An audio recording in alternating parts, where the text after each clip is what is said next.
How is Mooney Goes Wild working out? He's enjoying it? Well, he's not so wild at the moment. He's not, no. He's going wild every day now, not just one day. Yeah, absolutely. So, The title always got me nerves a bit. I thought it's the Mooney or the Wild? The wild part of it. It was always a bit like, goes wild, goes mad, you know? If they just called it Mooney Goes Ape Shit. And then every so often he just does it, just goes, wah, wah, wah, and then you hear him throwing his own poo at things and ripping the stage apart. And then the show finishes. Well, Mooney Goes Ape was produced by Barbara Mooney. I will pass on your advice. Do please. Yes, I'd say I'm very sure. Pleased with it, yes. It's good. So, Ireland, wildlife. We've got none, for God's sake. You've been dragging this career out for ages. There's no animals out there, Ian. What are you talking about? Well, not yourself, because you've no hair, but the other people's hair now, I'm sure, would be home to several species of wildlife. That's not wildlife. That's well, if you had to get over it. Well, there's nits, and there's lice, and there's fleas, and they're only the ones you can see. There's ones then that are some... What kind of safari is that? We did a whole television programme, if you wouldn't mind, on the wildlife on people's bodies. Jesus not to speak of the stuff inside. And I'll tell you something else. Oh, I'm sure you will. See this, you scared the hell out of your kids, do you? It was the most popular one we ever did. Okay. Hang on. Nits are not lice. No, of course nits are not lice. Nits are nits and lice are lice. Oh, yeah, no, okay, I understand the concept of nits are not lice. Hell yeah, that's what I say. Only should live on either side of the town and never go near each other. No, you got it all wrong. Nits are baby lice. Oh, are they? And they get stuck to your hair. They're lovely, though, the big eyes. No, they're not. They're like legs. Come along. Bing, bing, bing, bing, bing, bing. I heard that rabbits aren't native to Ireland. Is that correct? This is quite true. Do you know the Danish word for a rabbit? No. It's the same as the Irish word because the Danes brought them to Ireland and brought their name as well. So what's the Irish word for rabbit altogether? Quinine, well done, Fuckelkine in Danish. That's your first Danish word. Did you kiss your mother with that mouth? Don't swear at me, lady. But you're an entomologist, aren't you? Among other things, yeah. Because entomology is very important with... it's particularly important that you should say what it is. What the hell is that? A study of insects' life. Yeah. Study of insects, yes, but it's very important in pathology, isn't it? Because in CSI, Grisham is an entomologist. That's right, It's true, isn't it? Oh, yes, indeed. You can learn a lot from a body and the bugs and things in it. That's why I started out with, by talking about the nits in your hair, you may remember 5 minutes ago. And that was why I was saying it was so vital when I came on. Who had hair, who hadn't, who had nits, who had fleas. You know, By the way, casually throw these accusations around who has nits, who has fleas. It's not very important to know, isn't it? You have a very trained eye, Ian, if you can spot it from there. Well, I'm an entomologist. So what can you tell us? I haven't seen these particular episodes of CSI. Grisham, he's always solves a case on the insects that on a body, because you can tell how long a body's been dead by the insects that, because they all grow different. Well, you can explain it better than I can. The way the rats leave a sinking ship, well, depending on the fauna, I think it is, the fauna of the body, whether it's increased or decreased. I mean, for example, hedgehogs, when they die, all the fleas leave.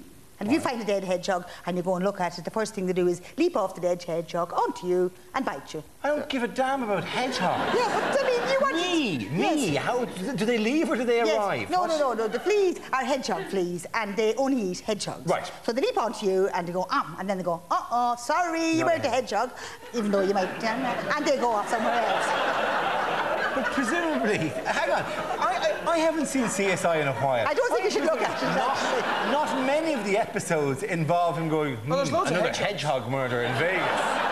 Wow!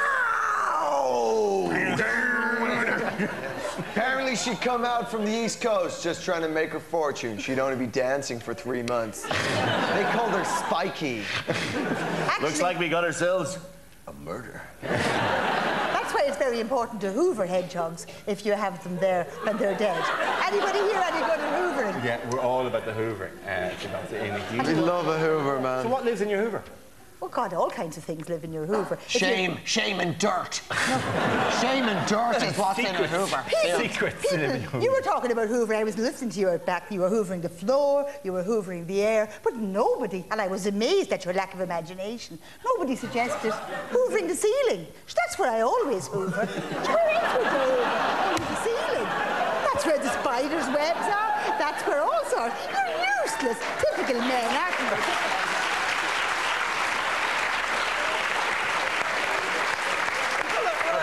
Of all the ways that I've ever been put down in the show, I have never been quite zinged as comprehensively by my not hoovering the ceiling. Now I feel quite shamed. Well, that's what you'd have in your hoover then. You'd have cobwebs, you'd have discombobulated spiders, bits of legs and things from your daddy long legs, all this stuff that's on your ceiling. This is where you need to do the work. But surely being discombobulated was when you're sort of confused. Well, you'd be confused if you were hoovered, wouldn't you? Yes. How do I stop my cats from bringing offerings into the house? Right? By which I mean... Get rid of cats, you metrosexual. Get rid of your cats and get a man's animal like a dog. Mr. Fluffies and Tinky Winky. We'll keep dropping in, like, and I'm living in London, which is surprisingly verdant, and it's got loads of frogs to bring in. Frogs to bring in. The frogs bring in many different types of birds. Squirrels, which is just heartbreaking. I know they're terrible, and I wouldn't mind, but 9 out of 10 cats prefer kitty cat. So I mean, why are they killing these? They don't actually, as it turns out. They prefer a heel science plan, and you know it. All right. But how do you stop it? Like, I mean, is there any way of like? Well, you can put a bell around its neck. That'll make a noise. But that's just irritating because he's padding up and ding, ding, ding, ding, ding. That's just poor. All the other stuff will start. Yeah, but it'll let the things fly away and they'll escape and they won't get Squirrels can't fly. No, but they can escape if they hear ding, ding, ding, ding coming along. There's nothing worse than you arrive in and your cat's looking at you. They're only old grey squirrels anyway. What size is your cat that it brings home a squirrel? Tiny. They're the finest killers in the world. Cats are phenomenal. When she says brings home a squirrel, you mean kill it, not, hey, this is Frank. And I'm at the door going, well, when you're in my house, it might... Separate beds. Separate beds. Separate beds. I don't want to hear little squirrel feet running from one side of the house to the other, right? Where are you going now? Then there was a slipper, the squirrel goes, oh, I'm just going to tuck her in. Back out. Take your bushy tail and go back to where you come from. Get back up the trees. Are they grey squirrels over in London? Yeah, they are. The red squirrels have almost been entirely... Do you know how the grey squirrels got to Ireland? Yes. On a spaceship. On a ferry. On a slingshot, they swam across. Yes, I know. I don't. They're cousins, they had Irish cousins. They came for a wedding and then they stayed. You're quite right. They were a wedding present. They brought out this big basket up and...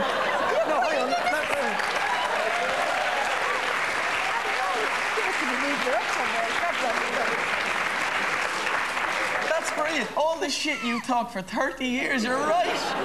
Well, up in Castle Forbes in County Longford, 1911, the landed gentry had a wedding. None of your old hotel for them. They had a marquee, and they had one of these fellas with a big yoke over his head. Oh, they didn't marry a squirrel, that'd be ridiculous. What they did was, they took a photograph of everyone getting their presents. Pair of sheets, click.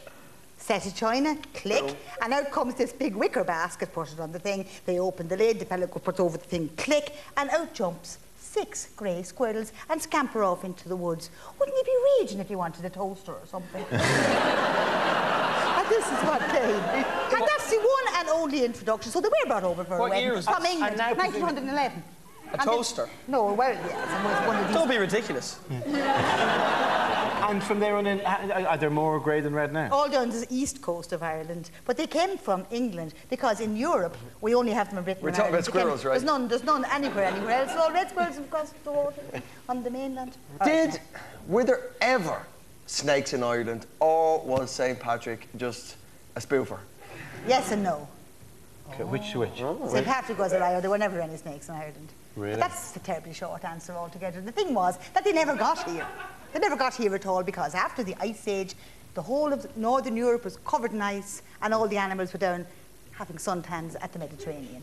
Then global warming happened, nothing to do with people, this was just a sunspot. Yes. All the ice went away and all the things came tearing up. And Ireland, of course, wasn't an island, so they all went on to Ireland. But by the time the snakes walked up, yawned, creeped up, Ireland was an island. They were over in France waving over that to make it. Irish ferries came along. And I said that one day on the radio, and someone said, what about the earthworms? How did the earthworms get here? If the snakes didn't. But you see, the earthworms are waiting at the end of the ice like Sonia O'Sullivan. And as soon as the ice melted, they came immediately and got here. So that's the answer.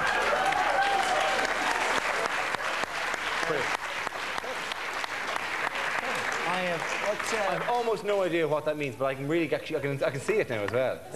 Sonia rammed up close to a glacier, just waiting for it to recede. And a worm beside her. And a worm beside her going, I can take it. We are out of time. Will you come back at some stage? Do you want me? Oh,